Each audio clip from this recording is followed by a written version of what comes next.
ಓಂ ತದೇತತ್ ಸಹಸ್ರಂ ತತ್ಸರ್ವಂ ತಸ್ಯಮೇನ್ನಂ ಮಿತ್ರಂ ದಕ್ಷಿಣಂ ಸಜಿತಿ ಪ್ರಾಣಃ ಪರೋಕ್ಷಪ್ರಿಯಾ ಇವ ಹಿ ದೇವಾಃ ಪರೋಕ್ಷಪ್ರಿಯಾ ಇವ ಹಿ ದೇವಾಃ. ಓಂ ಶಾಸ್ತ್ರೇ ನಮಃ.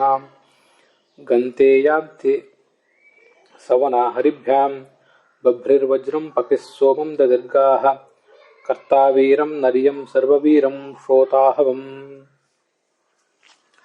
ಶ್ರೀ ಗುರುಭ್ಯೋ ನಮಃ. ವಿಷ್ಣು ಸಹಸ್ರನಾಮ ಸ್ತೋತ್ರದ 211ನೆಯ ನಾಮ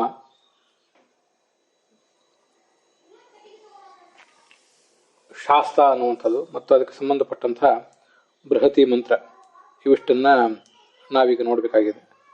ಮೊದಲು ಶಾಸ್ತ್ರ ಅನ್ನುವುದಕ್ಕೆ ಸಂಬಂಧಪಟ್ಟಂತೆ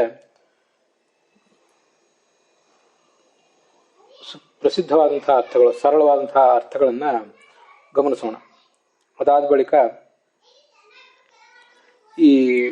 ಇವತ್ತಿನ ಬೃಹತಿ ಮಂತ್ರವನ್ನು ಪ್ರವೇಶ ಮಾಡೋಣ. ಸರ್ವ ಲೋಕಗಳನ್ನು ಆಳುವವನು ಅಂತ ಅರ್ಥ. ಮತ್ತೆ ಶಾಸ್ತ ಅಂದರೆ ಶಾಸನ, ಯಮನ ಶಾಸನ. ಯಮನ ಶಾಸನದಿಂದ ನಮ್ಮನ್ನ ಕಾಪಾಡುವವನು, ಯಮನ ಭಯದಿಂದ ಕಾಪಾಡುವವನು ಅಂತ ಅರ್ಥ. ಮತ್ತೆ ಶಾಸ್ತಿ, ನಮ್ಮನ್ನು ಆಳ್ತಾನೆ, ಹಾಗೆ ನಮ್ಮನ್ನ ಸಂಸಾರದಿಂದ ದಾಟಿಸ್ತಾನೆ.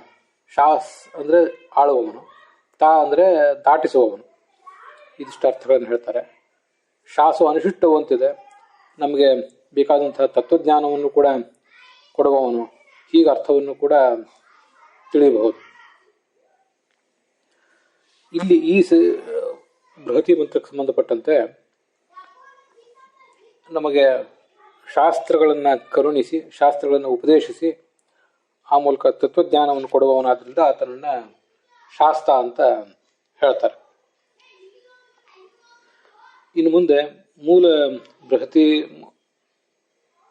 ಮಂತ್ರಕ್ಕೆ ಸಂಬಂಧಪಟ್ಟಂತೆ ಮೂಲ ಮಂತ್ರ ಏನಿದೆ, ಋಗ್ವೇದದಲ್ಲಿ ಪಠಿತವಾಗಿರುವಂತಹ ಮೂಲ ಮಂತ್ರ ಏನಿದೆ ಅಂತ ಅನ್ನೋದನ್ನ ನೋಡೋಣ. ಅದಕ್ಕೆ ಸಾಯಣಾಚಾರ್ಯ ಏನು ಅರ್ಥ ಹೇಳ್ತಾರೆ, ಭಗವತ್ತಾಚಾರ್ಯ ಏನು ಅರ್ಥ ಹೇಳ್ತಾರೆ, ಹಾಗೆ ಸಂಪಾದಿತವಾದಂತಹ ಬೃಹತಿ ಮಂತ್ರಕ್ಕೆ ರಘುನಾಥ ಸ್ವಾಮಿಗಳ ಅರ್ಥ ಏನಿದೆ ಅಂತ ಅನ್ನೋದನ್ನ ನೋಡೋಣ. ಶಾಸ್ತ್ರ ಅನ್ನೋ ಶಬ್ದಕ್ಕೆ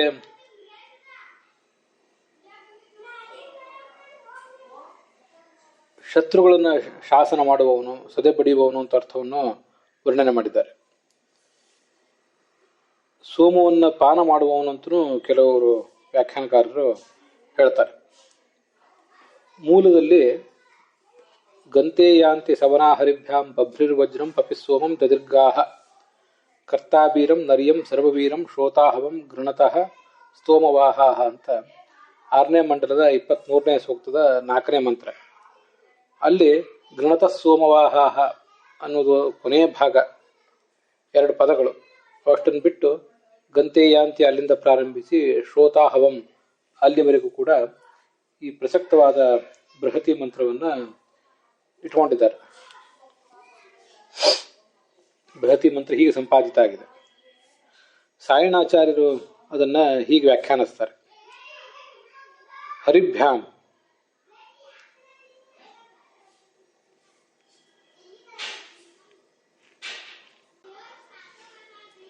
ತನ್ನ ಕುದುರೆಗಳನ್ನು ಏರಿ ಬರುವವನು ಅಂತ ಸಾಯಣಾಚಾರ್ಯ ಅಭಿಪ್ರಾಯ ಕಾಣಿಸ್ತದೆ. ಇಯಂತಿ ಅಂದ್ರೆ ಇಷ್ಟು ಯಜ್ಞಗಳಿಗೆ, ಎಷ್ಟು ಅಂದ್ರೆ 3 ಯಜ್ಞಗಳಿಗೆ, 3 ಯಜ್ಞಗಳು ನಡೀತವೆ ಒಂದು ದಿವಸಕ್ಕೆ, ಬೆಳಗ್ಗೆ, ಮಧ್ಯಾಹ್ನ ಮತ್ತು ಸಾಯಂಕಾಲ. ಸವನ ಅಂದ್ರೆ ಯಜ್ಞಗಳು. ಆ ಯಜ್ಞಗಳನ್ನ ಗಂತ ಅಂದ್ರೆ ಹೋಗಲಿ, ಯಜ್ಞಗಳನ್ನ ಕುರಿತು ಹೋಗಲಿ ಈ ಇಂದ್ರ. ವಜ್ರ ಅಂದ್ರೆ ವಜ್ರಾಯುಧವನ್ನ ಬಭ್ರಿಹಿ ಹಿಡಿದು. ಸೋಮಂ, ಸೋಮ ಬಳ್ಳಿಯನ್ನ ಹಿಂಡಿ ರಸ ತೆಗೆದಿಡಲ್ಪಟ್ಟಂತ ಒಂದು ಸೋಮದ ರಸ ಏನಿದೆ ಅದನ್ನ ಪಪಿಹಿ ಕುಡಿಯಲಿ. ಗಾಹ, ಆಕಳುಗಳನ್ನು ದದಿಹಿ ನಮಗೆ ಕೊಡಲಿ. ಮತ್ತೆ ನರಿಯಂ, ಎಲ್ಲ ಮನುಷ್ಯರಿಗೂ ಹಿತ ಆಗುವಂತಹ ಈ ಯಜಮಾನನನ್ನ ಅವನು ಕಾಪಾಡಲಿ. ಯಜಮಾನ, ಯಜ್ಞವನ್ನು ಮಾಡತಕ್ಕಂಥ ಯಜಮಾನ ಎಲ್ಲ ಮನುಷ್ಯರಿಗೂ ಹಿತಕರ ಆಗುವಂತೆ ವರ್ತಿಸ್ತಾನೆ. ಅನೇಕ ಮಕ್ಕಳು ಮೊಮ್ಮಕ್ಕಳನ್ನ ಕೂಡಿದವನು, ಮೊಮ್ಮಕ್ಕಳೊಂದಿಗೆ ಕೂಡಿದವನು. ಅಂಥ ಯಜಮಾನನಿಗೆ ಇವನು ದಾತ, ಎಲ್ಲವನ್ನೂ ಕೊಡಲಿ. ಯಜಮಾನನನ್ನ ಸರ್ವ ಜನಪ್ರಿಯನನ್ನಾಗಿ, ಮಕ್ಕಳು ಮೊಮ್ಮಕ್ಕಳೊಂದಿಗನನ್ನಾಗಿ ಮಾಡಲಿ, ಮತ್ತೆ ಅವನಿಗೆ ಸಂಪತ್ತನ್ನು ಕೊಡಲಿ.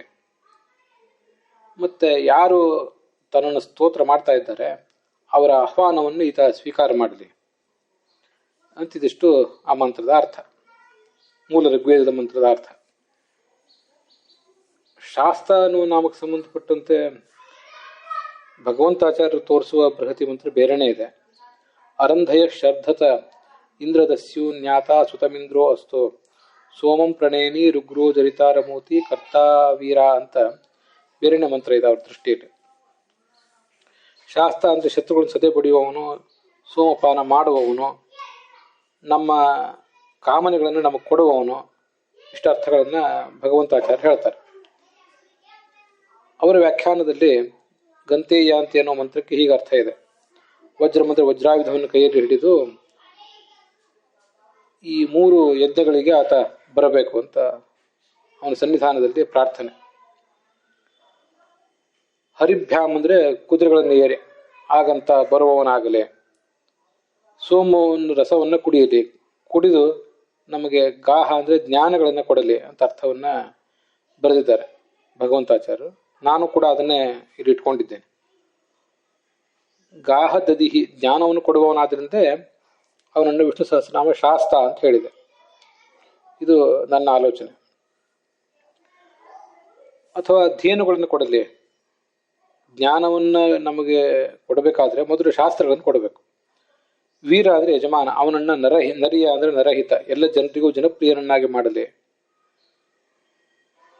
ಅನೇಕ ಜನ ವೀರರಾದ ಅಂದರೆ ತಮ್ಮ ಕರ್ಮದಲ್ಲಿ ಸಮರ್ಥರಾದ ಮಕ್ಕಳನ್ನು ಮೊಮ್ಮಕ್ಕಳನ್ನು ಆತನಿಗೆ ಕೊಡಲಿ, ಮಕ್ಕಳು ಉಣ್ಣವನನ್ನಾಗಿ ಮಾಡಲಿ ಅಂತ. ಸ್ತೋತ್ರ ಮಾಡುವ ಅಥವಾ ತನ್ನ ಮನೆಗೆ ಬಾ, ತನ್ನ ಮನಕ್ಕೆ ಬಾ ಅಂತ ಆಹ್ವಾನ ಕೊಡುವ ಭಕ್ತನನ್ನ ಇವನು ಕಾಪಾಡಲಿ, ಭಕ್ತನ ಆಹ್ವಾನವನ್ನು ಕೇಳಿ ಆತನ ಬಳಿಗೆ ಹೋಗಲಿ ಅಂತಿದಿಷ್ಟು ಅರ್ಥ ಆ ಮೂಲ ಋಗ್ವೇದದ ಮಂತ್ರಕ್ಕೆ. ಸಾಯಣಾಚಾರ್ಯರು ಮತ್ತು ಭಗವಂತಾಚಾರ್ಯ ಹೇಳಿದ ಅರ್ಥಗಳನ್ನು ನೋಡಿದೆವು. ಮುಂದೆ ಈ ಸಂಪಾದಿತವಾದ ಬೃಹತಿ ಮಂತ್ರಕ್ಕೆ ರಘುನಾಥ ಸ್ವಾಮಿಗಳು ಏನು ಅರ್ಥ ಹೇಳ್ತಾರೆ ಅಂತ ಅನ್ನೋದನ್ನ ನೋಡೋಣ.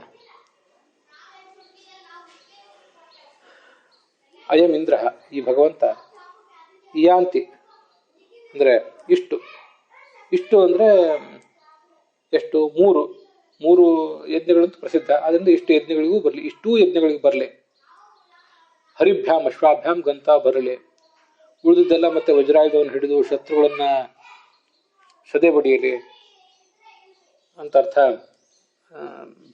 ರಘುನಾಥ ಸ್ವಾಮಿಗಳು ಕೂಡ ಹೇಳ್ತಾರೆ. ಸೋಮವನ್ನು ಪಾನ ಮಾಡಿ, ಗೋವುಗಳನ್ನ ನಮಗೆ ಕೊಡಲಿ, ಯಜಮಾನನನ್ನ ಜನಪ್ರಿಯನನ್ನಾಗಿ ಮತ್ತೆ ಅನೇಕ ಮಕ್ಕಳು ಮೊಮ್ಮಕ್ಕಳೊಂದಿಗನನ್ನಾಗಿ ಮಾಡಲಿ, ನಮ್ಮ ಸ್ತೋತ್ರವನ್ನು ಸ್ವೀಕಾರ ಮಾಡಲಿ. ಶಾಸ್ತ್ರ ಅನ್ನೋದಕ್ಕೂ ಈ ಬೃಹತಿ ಮಂತ್ರಕ್ಕೂ ಏನು ಸಂಬಂಧ ರಘುನಾಥ ಸ್ವಾಮಿಗಳ ದೃಷ್ಟಿಯಲ್ಲಿ ಅಂದರೆ, ಶತ್ರುಗಳನ್ನ ಸದೆ ಪಡಿತಾನೆ, ಶತ್ರುಣಾಂ ಶಾಸ್ತ್ರ, ಅದರಿಂದ ಆತನನ್ನು ಶಾಸ್ತ್ರ ಅಂತ ಹೇಳ್ತದೆ. ಬೃಹತಿ ಮಂತ್ರದಲ್ಲಿ ವಜ್ರಾಯುಧವನ್ನು ಹಿಡಿದು ಬರ್ತಾನೆ ಅಂತಿದೆಯಲ್ಲ, ವಜ್ರಾಯುಧವನ್ನು ಹಿಡಿದು ಬರುವುದು ಅಂದರೆ ಅದು ಕೇವಲ ಅಲಂಕಾರಕ್ಕಾಗಿ ಅಲ್ಲ, ವಜ್ರಾಯುಧವನ್ನು ಹಿಡಿದು ಬರುವುದು ಹಗೆಗಳನ್ನು ಸದೆ ಬಡಿಯುವುದಕ್ಕಾಗಿಯೇ. ಅದಕ್ಕಾಗಿ ಈ ಮಂತ್ರಕ್ಕೂ ಬೃಹತಿ ಮಂತ್ರ, ಈ ನಾಮಕ್ಕೂ ಬೃಹತಿ ಮಂತ್ರಕ್ಕೂ ಸಂಬಂಧ ಇದೆ ಅನ್ನುವುದು ರಘುನಾಥ ಸ್ವಾಮಿಗಳ ಪ್ರತಿಪಾದನೆ. ಈಗ ನಾನು ಬರೆದಿರುವ ಅನ್ವಯಾರ್ಥವನ್ನು ನೋಡೋಣ. ಈ ಭಗವಂತ, ಪರಮೇಶ್ವರನಾದ ಭಗವಂತ, ವಜ್ರ ಅಂದರೆ ಜ್ಞಾನ ಮುದ್ರೆ ಮತ್ತು ಆನಂದ ಮುದ್ರೆ, ಇವೆರಡನ್ನೂ ಕೂಡ ಹಿಡಿದು ಅಂತ ಅರ್ಥ.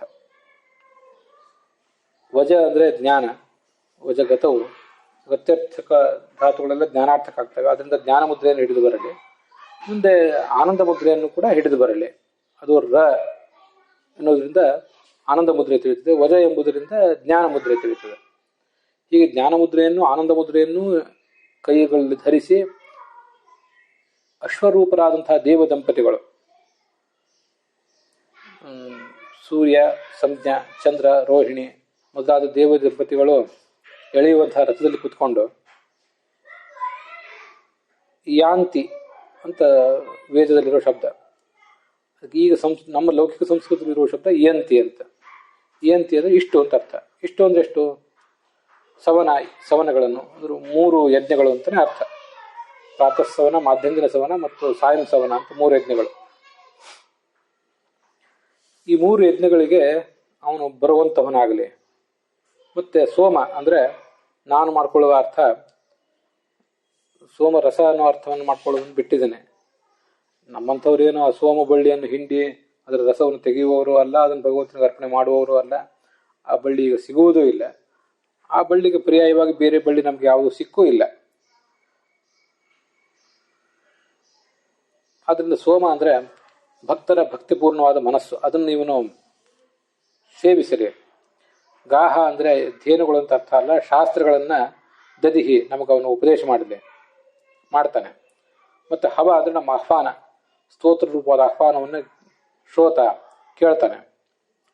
ಮತ್ತೆ ವೀರ ಅಂದ್ರೆ ಯಜಮಾನನನ್ನ ನರ್ಯಂ ಎಲ್ಲರಿಗೂ ಜನಪ್ರಿಯರನ್ನಾಗಿ ಮಾಡಲಿ.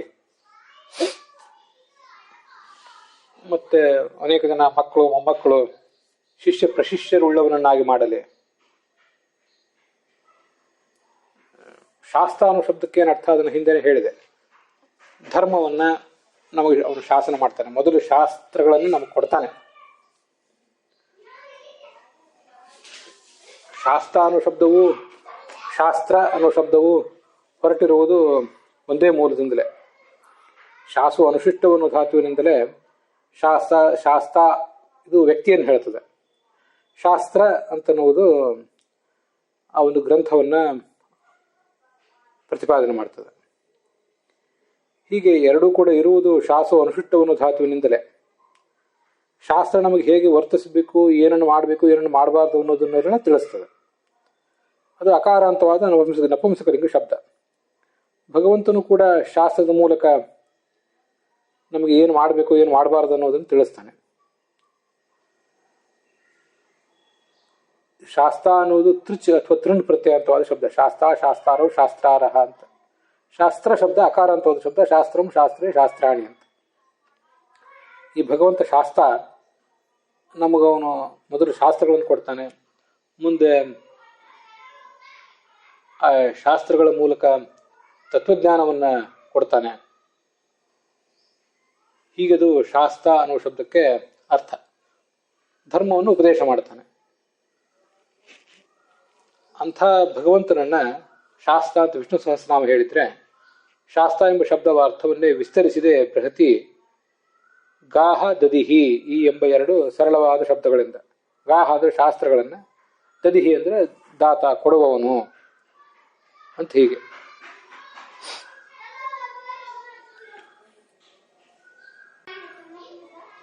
ಹೀಗೆ ಬೃಹತಿ ಮಂತ್ರಕ್ಕೂ ಮತ್ತೆ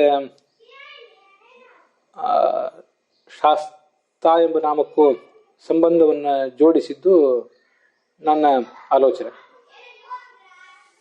ಭಾವಾರ್ಥ ಏನಾಗ್ತದೆ? ಸಾಧಕರು ಪ್ರತಿನಿತ್ಯವೂ ಕೂಡ ಯಜ್ಞಗಳನ್ನು ಮಾಡ್ತಾರೆ. ಪ್ರತಿ ಜೀವನದಲ್ಲಿಯೂ ಕೂಡ ಪ್ರಾತಃಸವನ, ಮಾಧ್ಯಂದಿನ ಸವನ ಮತ್ತು ಸಾಯಂ ಸವನ ಅಂತ 3 ಯಜ್ಞಗಳನ್ನ ಮಾಡ್ತಾರೆ. ನಮಗಿದು ಗೊತ್ತಿದೆ. ಪ್ರತಿನಿತ್ಯ ಋಷಿಗಳಾದವರು ಬೆಳಗ್ಗೆ, ಮಧ್ಯಾಹ್ನ, ಸಾಯಂಕಾಲ ಸ್ನಾನಾದಿಗಳನ್ನು ಮಾಡಿ ಆ ಬಳಿಕ 3 ಯಜ್ಞಗಳನ್ನ ಮಾಡ್ತಿರ್ತಾರೆ. ಆ ಯಜ್ಞಗಳಲ್ಲಿ ಭಗವಂತನನ್ನು ಆರಾಧಿಸ್ತಾರೆ. ಅದಕ್ಕೆ ಈ 3 ಯಜ್ಞಗಳಿಗೆ ಪ್ರಾತಃಸವನ, ಮಾಧ್ಯಂದಿನ ಸವನ ಮತ್ತು ಸಾಯಂ ಸವನ ಅಂತ ಹೆಸರು ಬಂದಿರ್ತದೆ. ಅದಲ್ಲದೆ ಈ ಜೀವನದಲ್ಲಿಯೂ ಕೂಡ ಪ್ರಾತಃಸವನ, ಮಾಧ್ಯಂದಿನ ಸವನ ಮತ್ತು ಸಾಯಂ ಸವನ ಅಂತ 3 ಯಜ್ಞಗಳನ್ನು ಮಾಡ್ತಾರೆ. ಈ ಜೀವನದಲ್ಲಿ ಕೆಲವು ವರ್ಷಗಳ ಬದುಕನ್ನ ಸಾಯಂ ಸವನ ಅಂತನೂ, ಕೆಲವು ಪ್ರಾತಃಸವನ ಅಂತನೂ, ಇನ್ನು ಕೆಲವು ವರ್ಷಗಳ ಕಾಲ ಜೀವನವನ್ನ ಮಾಧ್ಯಂದಿನ ಸವನ ಅಂತನೂ, ಮತ್ತೆ ಮುಂದಿನ ಕೆಲವು ಕಾಲದ ಜೀವನವನ್ನ ಸಾಯಂ ಸವನ ಅಂತನೂ ಕರೀತಾರೆ.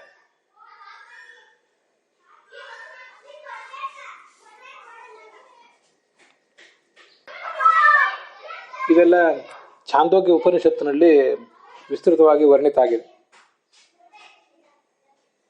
ಪುರುಷೋ ವಾವ ಯಜ್ಞ ಅಂತ ಛಾಂದೋಗ್ಯ ಉಪನಿಷತ್ತು ಹೇಳಿದೆ.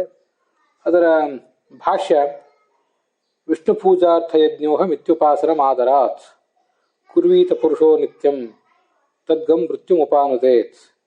ನನ್ನ ಜೀವನವೆಲ್ಲವೂ ಭಗವಂತನ ಪೂಜೆಗಾಗಿ ಮೀಸಲಾಗಿರುವಂಥ ಯಜ್ಞ ಅಂತ ಉಪಾಸನೆ ಮಾಡಬೇಕು. ಹಾಗೆ ಮಾಡಿದರೆ ಎಲ್ಲ ಪಾಪಗಳನ್ನು ಸಾಧಕ ಕಳ್ಕೊತಾನೆ, ರೋಗದ ಸಾಧ್ಯತೆಗಳನ್ನು, ದೌರ್ಬಲ್ಯದ ಸಾಧನೆಗಳನ್ನು ಕಳ್ಕೊತಾನೆ ಅಂತ.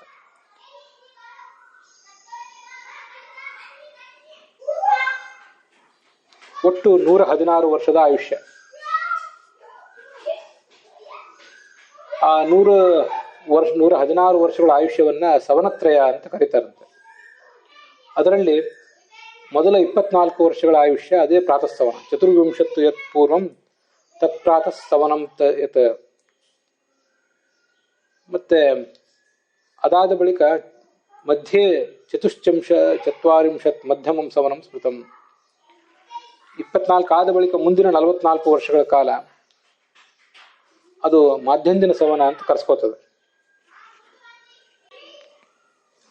ಅಲ್ಲಿಗೆ 68 ವರ್ಷಗಳಾಗ್ತವೆ ಸಾಧಕನಿಗೆ.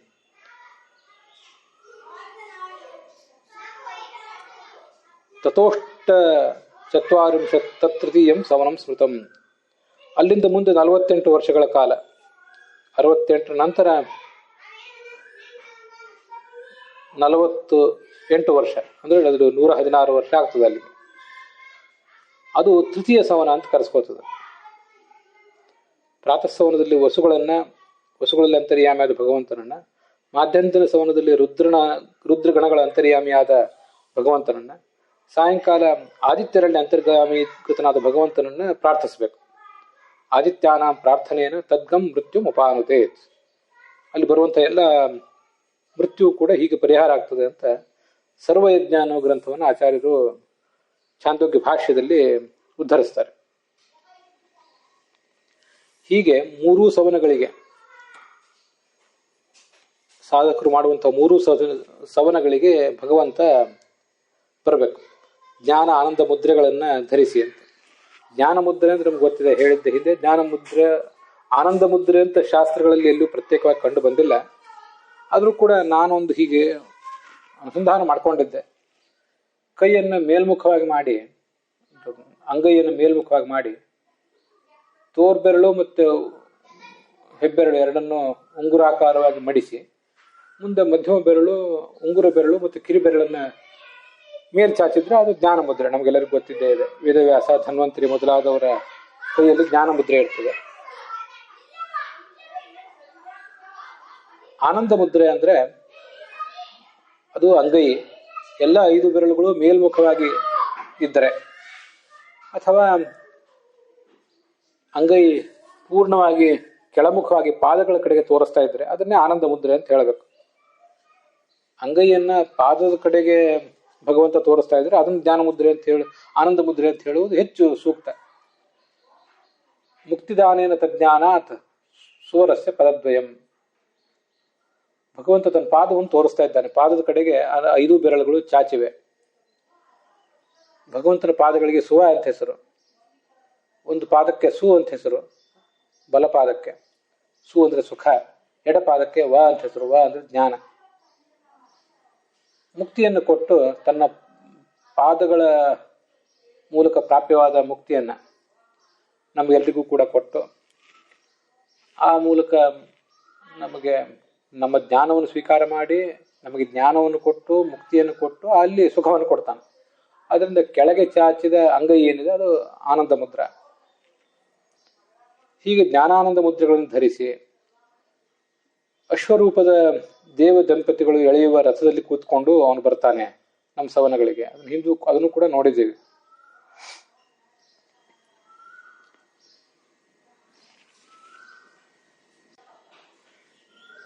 ಅಥ ದೇವರತಃ ತಸ್ಯವಾ ಬುದ್ಧಿ ಶ್ರೋತ್ರೇ ಪಕ್ಷಸಿ. ಶ್ರೋತ್ರಾಭಿಮಾನಿಗಳಾದಂತಹ ಸೂರ್ಯ ಮತ್ತು ರೋಹಿಣಿ ಸಂಜ್ಞೆಯರು ಅದರ ಕುದುರೆಗಳು. ಚಕ್ಷುಷಿ ಯುಕ್ತೆ, ನಾನು ಹೇಳುವಾಗ ಸ್ವಲ್ಪ ವ್ಯತ್ಯಾಸ ಮಾಡಿದೆ. ಕಿವಿಯ ಅಭಿಮಾನಿಗಳು ಚಂದ್ರ ಮತ್ತು ರೋಹಿಣಿಯರು, ಅವರು ಕುದುರೆಗಳು. ಮತ್ತು ಕಣ್ಣಿನ ಅಭಿಮಾನಿಗಳಾದ ಸೂರ್ಯ ಮತ್ತು ಸೂರ್ಯನ ಪತ್ನಿ ಸಂಜ್ಞಾದೇವಿ ಅವರು ಕೂಡ ಅದರ ಕುದುರೆಗಳು. ಹೀಗೆ ಈ ಕುದುರೆಗಳನ್ನು ಕೂಡಿದ ರಥದಲ್ಲಿ ಅವನು ಬರ್ತಾನೆ. ಹರಿಭ್ಯಾಮ್ ಅಂತಿದೆ ಅಲ್ಲಿ ದ್ವಿವಚನ. ದ್ವಿವಚನ ಯಾಕಿದೆ ಅಂದರೆ ಇಬ್ಬರು ದೇವ ದಂಪತಿಗಳು, ಅದನ್ನು ತೋರಿಸ್ಲಿಕ್ಕಾಗಿ ಹರಿಭ್ಯಾಮ್ ಅಂತ ದ್ವಿವಚನ ಇದೆ. ಕೇವಲ ಸೂರ್ಯ ಮತ್ತು ಸೂರ್ಯನ ಪತ್ನಿ ಸಂಜ್ಞಾದೇವಿ ಇರುವ ರಥದಲ್ಲಿ ಕೂತ್ಕೊಂಡು ಬರ್ತಾನೆ ಅಂತಲೂ ಮಾಡಬಹುದು, ಅಥವಾ ಚಂದ್ರ ಮತ್ತು ಚಂದ್ರ ಪತ್ನಿಯರಿಂದ ಎಳೆಯಲ್ಪಡುವ ರಥದಲ್ಲಿ ಬರ್ತಾನೆ ಅಂತಲೂ ಅನುಸಂಧಾನ ಮಾಡಬಹುದು. ಚಂದ್ರಾಂತರ್ಗತನಾದ ಭಗವಂತನನ್ನು ಉಪಾಸನೆ ಮಾಡುವುದು ಒಂದು ವಿಧಾನ, ಸೂರ್ಯಾಂತರ್ಗತನಾದ ಭಗವಂತನನ್ನು ಉಪಾಸನೆ ಮಾಡುವುದು ಮತ್ತೊಂದು ವಿಧಾನ. ಅವನು ನಮ್ಮ ಯಜ್ಞಕ್ಕೆ ಹೀಗೆ ಬರ್ತಾನೆ, ನಮ್ಮ ಜೀವನ ಯಜ್ಞಕ್ಕೆ ಬರ್ತಾನೆ ಅಂದರೆ ನಾವು 24 ವರ್ಷದ ಬಾಲ್ಯವನ್ನ, ಮುಂದೆ 44 ವರ್ಷದ ಮಧ್ಯ ವಯಸ್ಸನ್ನ, ಮುಂದೆ ಯೌವನ ಮತ್ತು ಮಧ್ಯ ವಯಸ್ಸು ಎರಡು ಕೂಡಿದ್ದದು 44 ವರ್ಷ, ಅದಾದ ಬಳಿಕ 48 ವರ್ಷ ಮುಪ್ಪು ಇತ್ಯಾದಿಗಳನ್ನು ಕೂಡಿದಂಥ ವರ್ಷ. ಹೀಗೆ ಕಾಲನಿಯಾಮಕನಾದ ಭಗವಂತ ಕಾಲದ ಅಧಿಪತಿಗಳಾದಂಥ ಚಂದ್ರ ಮತ್ತು ಸೂರ್ಯರು ಎಳೆಯುವ ರಥದಲ್ಲಿ ಕೂತ್ಕೊಂಡು ಬರ್ತಾನೆ. ಅವರಿಬ್ಬರು ಕಾಲದ ಅಧಿಪತಿಗಳೇ. ದಿನಾನಾಂ ಅಧಿಪ ಸೂರ್ಯ, ಪ್ರತಿಯೊಂದು ದಿನಕ್ಕೆ ಅಧಿಪತಿ ಸೂರ್ಯ. ಮಾಸಾನಾಂ ಅಧಿಪ ಶಶಿ, ತಿಂಗಳುಗಳಿಗೆ ಅಧಿಪತಿ ಚಂದ್ರ ಅಂತ ಈಗ ಶಾಸ್ತ್ರ ಹೇಳ್ತದೆ.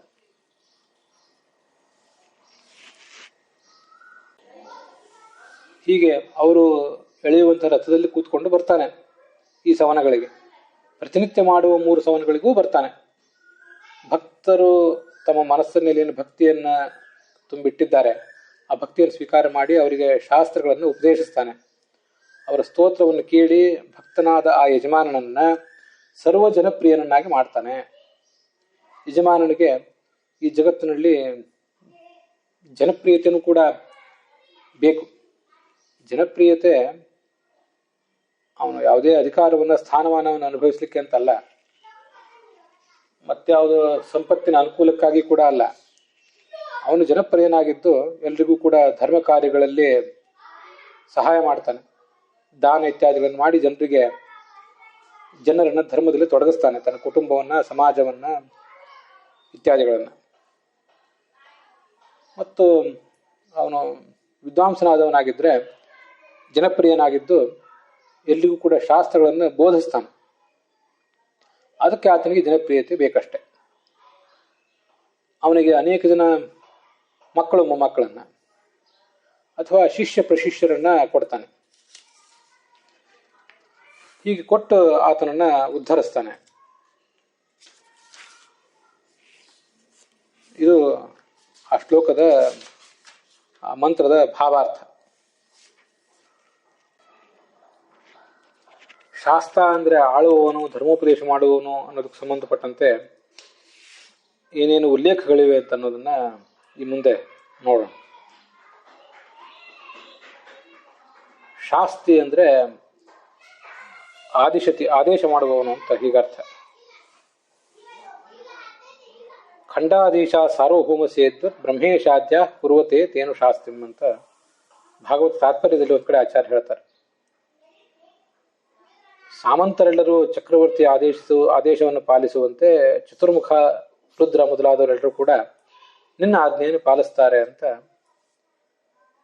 ಶಾಂಡಿಲ್ಯ ಶ್ರುತಿ, ಉದರ ಶಾಂಡಿಲ್ಯ ಅಂತ ಶ್ರುತಿ, ಅದು ಭಗವಂತನನ್ನ ಕೊಂಡಾಡ್ತದೆ.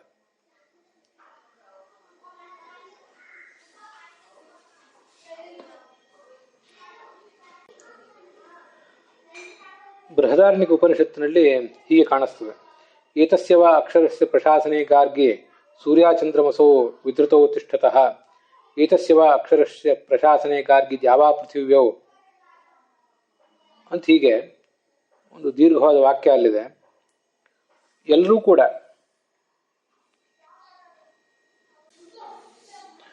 ಲಕ್ಷ್ಮೀದೇವಿಯನ್ನು ಆಶ್ರಯಿಸಿಕೊಂಡಿದ್ದಾರೆ. ಆ ಲಕ್ಷ್ಮೀದೇವಿ ಭಗವಂತನನ್ನ ಆಶ್ರಯಿಸಿಕೊಂಡಿದ್ದಾಳೆ. ಅದಲ್ಲದೆ ಈ ಪ್ರತಿಯೊಬ್ಬರೂ ಕೂಡ ಅಕ್ಷರನಾಮಕದಾದ ಭಗವಂತನ ಆಡಳಿತದಲ್ಲಿದ್ದಾರೆ, ಆಡಳಿತಕ್ಕೆ ವಶ ಆಗಿದ್ದಾರೆ. ಲಕ್ಷ್ಮಿ, ಭೂದೇವಿ, ಚತುರ್ಮುಖ, ರುದ್ರ ಇವರೆಲ್ಲರೂ ಕೂಡ ತಮ್ಮ ಪದಗಳಲ್ಲಿ ಇದ್ದಾರೆ, ತಮ್ಮ ತಮ್ಮ ಸ್ಥಾನಗಳಲ್ಲಿ, ಮತ್ತೆ ಸಾಧನೆಯನ್ನು ಮುಂದುವರಿಸ್ತಾರೆ. ಪ್ರತಿಯೊಂದು ಕಡೆಯೂ ಕೂಡ ಒಂದು ಕಾಲಚಕ್ರ ಉರುಳುವುದು, ನದಿ ಹರಿಯುವುದು, ಪಿತೃಗಳು ಮಾಡುವಂಥ ಕಾರ್ಯಗಳು, ಇದೆಲ್ಲವೂ ಕೂಡ ಈ ಭಗವಂತನ ಪ್ರಶಾಸನದಿಂದಲೇ ಅಂತ ಯಾಜ್ಞವಲ್ಕ್ಯರು ಆ ಬೃಹದಾರಣ್ಯಕ ಉಪನಿಷತ್ತಿನಲ್ಲಿ ವರ್ಣಿಸ್ತಾರೆ. ಪ್ರತಿಯೊಂದು ಕೂಡ ಅವನ ಆದೇಶಕ್ಕೊಳಗಾಗಿಯೇ ನಡೀತದೆ.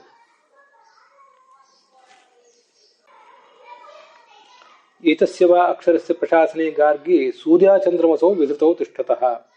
ಸೂರ್ಯಚಂದ್ರರಿಬ್ಬರು ಕೂಡ ಆಕಾಶದಲ್ಲಿ ಸ್ಥಿರವಾಗಿ ನಿಂತಿರುವುದು ಈ ಭಗವಂತನ ಆಡಳಿತದಲ್ಲೇ.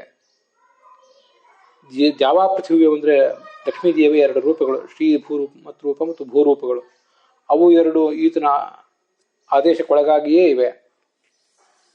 ಹೀಗೆ ಭಗವಂತ ಪ್ರತಿಯೊಂದನ್ನು ಕೂಡ ಆಳ್ತಾ ಇದ್ದಾನೆ ಅಂತ ವರ್ಣನೆ ಮಾಡ್ತಾರೆ.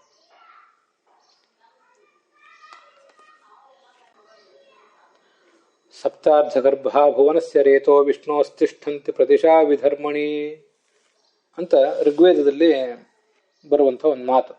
ಆಚಾರ್ಯರು ಬ್ರಹ್ಮಸೂತ್ರ ಭಾಷ್ಯದಲ್ಲಿ ಅದನ್ನ ಉದ್ಧರಿಸ್ತಾರೆ.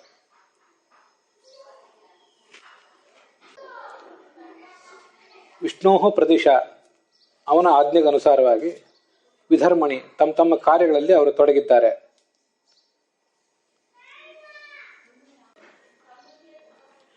ಸಾಚ ಪ್ರಶಾಸನಾತ್ ಅಂತ ಒಂದು ಸೂತ್ರ, ಬ್ರಹ್ಮಸೂತ್ರಗಳಲ್ಲಿ ಬರುವಂತಹ ಒಂದು ಸೂತ್ರ ಇದು. 1ನೇ ಅಧ್ಯಾಯದ 3ನೇ ಪಾದದ 11ನೇ ಸೂತ್ರ ಅದು. ಸಾಚ ಧೃತಿ ಪ್ರಶಾಸನ ಉಚ್ಯತೆ. ಪ್ರತಿಯೊಂದು ಕೂಡ ಭಗವಂತನ ಅಧೀನದಲ್ಲೇ ಇದೆ. ಲಕ್ಷ್ಮೀದೇವಿಯವರಿಗೆ ಪ್ರತಿಯೊಬ್ಬರು ಕೂಡ ಭಗವಂತ ಧರಿಸಿದ್ದಾನೆ. ಪ್ರತಿಯೊಬ್ಬರನ್ನು ತನ್ನ ಆಡಳಿತದ ಮೂಲಕನೇ, ತನ್ನ ಪ್ರಶಾಸನದ ಮೂಲಕವೇ ಧರಿಸಿದ್ದಾನೆ ಅಂತ ಪ್ರಶಾಸನ ಅನ್ನೋ ಶಬ್ದವನ್ನ ಅಲ್ಲಿ ಪ್ರಯೋಗ ಮಾಡ್ತಾರೆ. ಏಕಶಾಸ್ತ ನ ದ್ವಿತೀಯೋಸ್ತಿ ಶಾಸ್ತ ಅಂತ ಭಾಗವತ ಅವನನ್ನು ವರ್ಣನೆ ಮಾಡ್ತದೆ. ಅವನೇ ಒಬ್ಬ ಶಾಸ್ತ ಈ ಜಗತ್ತಿನಲ್ಲಿ ಆಡಳಿತ ಮಾಡುವವನು. ಅವನನ್ನು ಬಿಟ್ಟರೆ ಇನ್ಯಾರು ಕೂಡ ಆಡಳಿತ ಮಾಡುವವರಿಲ್ಲ. ಸ್ವತಂತ್ರವಾಗಿ ಆಡಳಿತ ಮಾಡುವವರು ಯಾರೂ ಇಲ್ಲ ಈ ಜಗತ್ತಿನಲ್ಲಿ. ಶ್ರುತಿ ಸ್ಮೃತಿ ಹರೇರಾಜ್ಞೆ. ಶ್ರುತಿ ಸ್ಮೃತಿಗಳೆಲ್ಲವೂ ಕೂಡ ಭಗವಂತನ ಆಜ್ಞೆಗಳು. ಅವನ ಆಜ್ಞೆಯನ್ನ ನಾವೆಲ್ಲರೂ ತಿಳಿದು ಕಾರ್ಯಗಳನ್ನು ಮಾಡಬೇಕಾಗಿದೆ. ಆದ್ರಿಂದ ಅವನೇ ಶಾಸ್ತ. ಕತಿ ಸಂತೀಹ ಶಾಸ್ತಾರೋ ಜೀವಲೋಕಸ್ಯ ವೈ ಪ್ರಭೋ. ಯಮಭಟರು ಮತ್ತೆ ಯಮ ಇವರಿಬ್ಬರ ನಡುವಂತಹ ಒಂದು ಸಂವಾದ ಅಂತದ್ದು, ಅಜಾಮಿಳನ ಪ್ರಸಂಗ ಭಾಗವತದಲ್ಲಿ. ಶಾಸ್ತ ಯಾರು, ಈ ಜಗತ್ತಿನಲ್ಲಿ ನಿಜವಾದ ಶಾಸ್ತ ಯಾರು ಅಂತ ಪ್ರಶ್ನೆ ಬಂದಾಗ ಭಗವಂತ ಒಬ್ಬನೇ ಶಾಸ್ತ ಅಂತ ಯಮ ಅವರಿಗೆ ವರ್ಣನೆ ಮಾಡ್ತಾನೆ.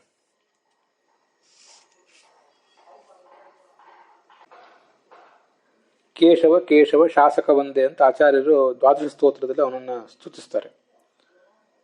ಅಸತಾಂಚ ಸತಾಂಚೈವ ಹರಿದೇವ ಅನುಶಾಸಕ ಸತಾಂಶು ಶ್ರೇಯಸೇಸೈವ ಅನುಶಾಸ್ತಿರ್ ಭವಿಷ್ಯತಿ ಅಸತಾಂ ವಿಪರೀತಾಯ ಲಂಘಯಿತ್ವಾನುಶಾಸನಂ ಅಂತ ಅಗ್ನಿಪುರಾಣದ ಮಾತನ್ನು ಆಚಾರ್ಯ ಉದ್ಧರಿಸ್ತಾರೆ.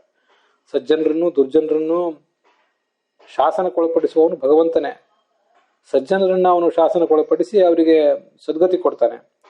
ದುರ್ಜನರು ಅವನ ಶಾಸನವನ್ನ, ಅವನ ಆಜ್ಞೆಯನ್ನು ಉಲ್ಲಂಘಿಸಿದ್ರ ಪ್ರಯುಕ್ತ ದುರ್ಗತಿಗೆ ಹೋಗ್ತಾರೆ ಅಂತ ಅಲ್ಲಿ ಕಂಡು ಬರ್ತದೆ.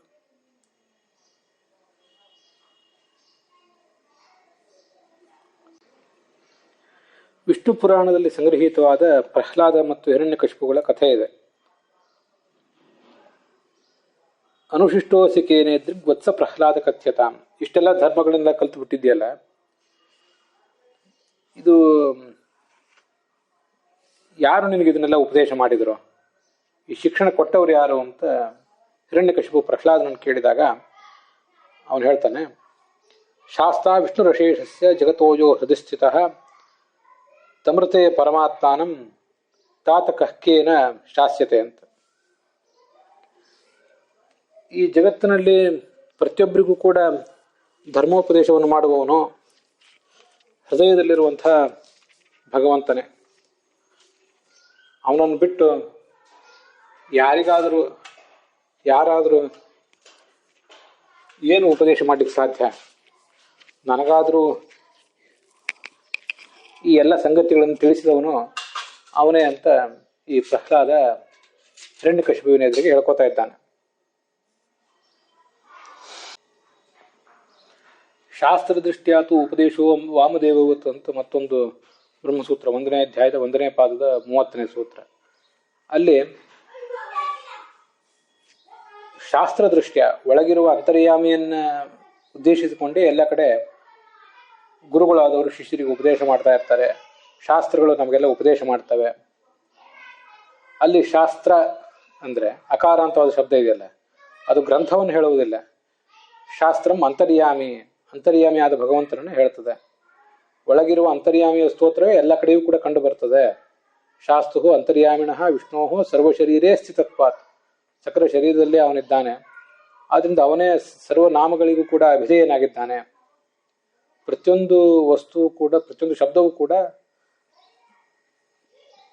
ತಾನು ಯಾವ ಅರ್ಥವನ್ನು ಹೇಳಬೇಕಾಗಿದೆ ಆ ಅರ್ಥದ ಒಳಗಿರುವಂತಹ ಸೂಕ್ಷ್ಮವಾದ ತತ್ವವನ್ನೇ ಹೇಳ್ತದೆ.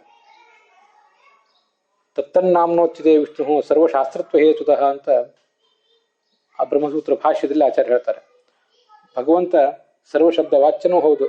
ಯಾಕೆಂದ್ರೆ ಸರ್ವಶಾಸ್ತ್ರತ್ವ ಹೇತುತಃ, ಯಾವ ಘಟ ಪಟ ಮೊದಲಾದ ಶಬ್ದಗಳಿಂದ ಆಯಾ ವಸ್ತುಗಳನ್ನು ನಾವು ಹೇಳ್ತೀವಿ ಅದೆಲ್ಲದಕ್ಕೂ ಕೂಡ ಅವನ ಅಂತರ್ಯಾಮಿ ಆಗಿದ್ದರಿಂದ ಅವನೇ ಆ ಶಬ್ದಗಳಿಂದ ವಾಚ್ಯನಾಗಿದ್ದಾನೆ.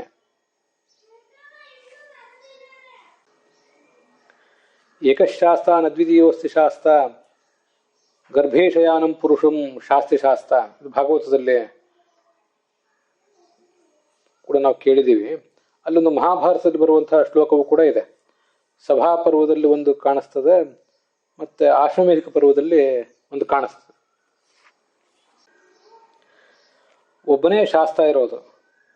ಅವನು ಗರ್ಭದಲ್ಲಿದ್ದಂಥ ನಮ್ಮನ್ನು ಕೂಡ ಕಾಪಾಡುವವನು ಅವನೇ. ಅವನು ಹೇಗೆ ನಡೆಸ್ತಾನೋ ಹಾಗೆ ನಾವೆಲ್ಲರೂ ಕೂಡ ನಡಿತೇವೆ. ನೀರು ಸಹಜವಾಗಿಯೇ ಇಳಿಜಾರು ಪ್ರದೇಶಕ್ಕೆ ನುಗ್ತದಲ್ಲ,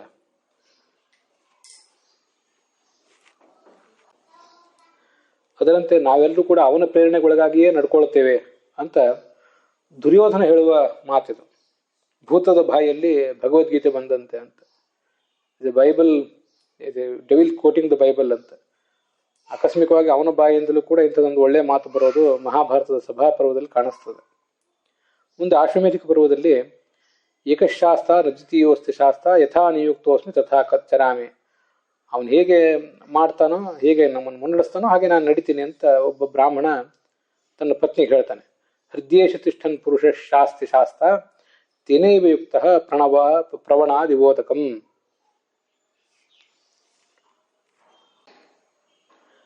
ಇಲ್ಲಿ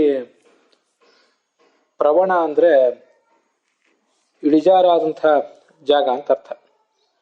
ಅದನ್ನ ಕೋಶಗಳಲ್ಲಿ ಹೀಗೆ ವರ್ಣಿಸ್ತಾರೆ. ಕ್ರಮ ನಿಮ್ನ ಭೂಮಿ, ಕ್ರಮವಾಗಿ ಇಳಿಜಾರಾಗಿರುವ ಭೂಮಿ ಅಂತ. ಅದರಿಂದ ಪ್ರವಣಾದಿಬೋಧಕಂ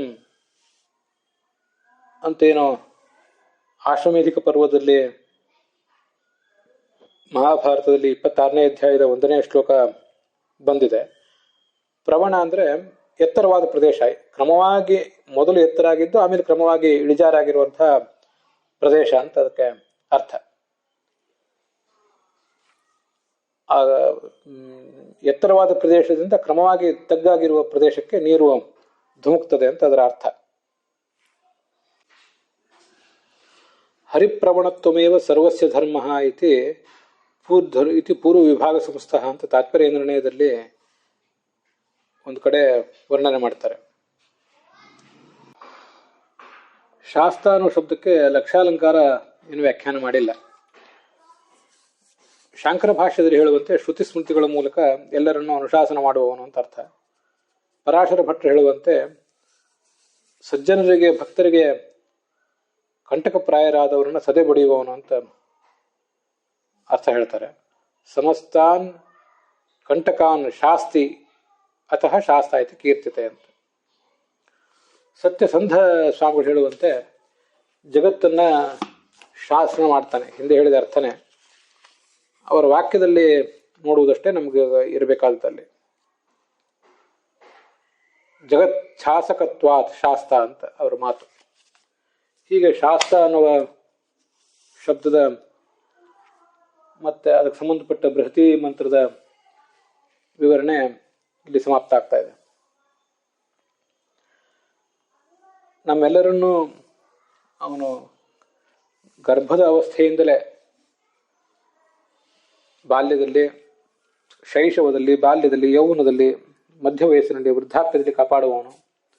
ಸೃಷ್ಟಿಗೆ ಬರುವುದಕ್ಕಿಂತ ಮುಂಚೆ, ಸೃಷ್ಟಿಗೆ ಬಂದ ಮೇಲೆ, ಮುಕ್ತರಾದ ಮೇಲೆ ಎಲ್ಲ ಅವಸ್ಥೆಗಳಲ್ಲೂ ಕೂಡ ಅವನೇ ನಮ್ಮನ್ನ ಆಳ್ತಾ ಇರುವವನು. ಮತ್ತೆ ನಮಗೆ ಶಾಸ್ತ್ರಗಳನ್ನು ಕೊಟ್ಟವನವನು, ಅದನ್ನು ಅರ್ಥ ಮಾಡಿಸಿದವನವನು, ಜ್ಞಾನವನ್ನು ಕೊಟ್ಟವನು, ಧರ್ಮೋಪದೇಶವನ್ನು ಮಾಡಿದವನಾದ್ರಿಂದ ಅವನು ಶಾಸ್ತ. ಭಗವಂತನನ್ನು ಶಾಸ್ತ ಅಂತ ಉಪಾಸನೆ ಮಾಡುವುದರ ಮೂಲಕ ಅವನು ನಮ್ಮನ್ನು ನಿಯಂತ್ರಿಸುವವನಷ್ಟೇ ಅಲ್ಲ, ನಮ್ಮನ್ನ ಜ್ಞಾನಾದಿಗಳನ್ನು ಕೊಟ್ಟು ಕೂಡ ಪೊರೆಯುವವನು ಅನ್ನುವಂಥ ಒಂದು ವಿಶೇಷ ಸಂಗತಿಯ ಅನುಸಂಧಾನ ಆಗ್ತದೆ. ಅದಕ್ಕಾಗಿ ಆತ ಶಾಸ್ತ್ರ ಹೌದು, ಬ್ರಹ್ಮಸೂತ್ರ ಹೇಳಿದಂತೆ ಶಾಸ್ತ್ರ ಕೂಡ ಹೌದು. ಅಲ್ಲಿಗೆ ಈ ಭಾಗ ಸಮಾಪ್ತವಾಗಿದೆ.